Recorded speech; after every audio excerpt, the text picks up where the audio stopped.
Hello મિત્રો, કેમ છો? મજામાં ને? મજામાં છો? હું પણ મજામાં છું. જો અમે તેલ લીધે છે ખડ, જો વાલોળ ને બધું આવ્યું છે, એમાં ફૂલ ને વાલોળ પણ આવી ગઈ છે. જો તમને દેખાડું કે વાલોળ, નાની નાની વાલોળમાં કેવી વાલોળ આવી છે.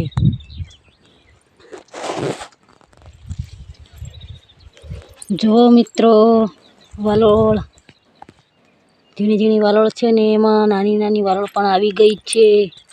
જો નાની નાની વાલોળ છે, છોડવો હાવ નાનો છે ને વાલોળ આવી ગઈ છે.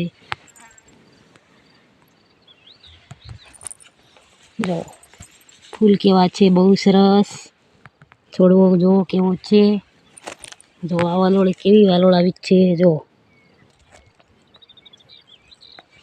કોમેન્ટ કરીને જણાવો કે વાલોળનું શાક કોને ભાવે છે. જો છે મેથી ને એવું બધું છે. આવજો મિત્રો, વાલોળનું શાક કોને કોને ભાવે છે કોમેન્ટ કરીને જરૂર જણાવજો મિત્રો. ખડ હતું એટલે અમે ખડ લઈ લીધું છે વાલોળમાંથી. કોમેન્ટ કરીને જણાવો કે વાલોળનું શાક કોને ભાવે. અમને તો બહુ ભાવે.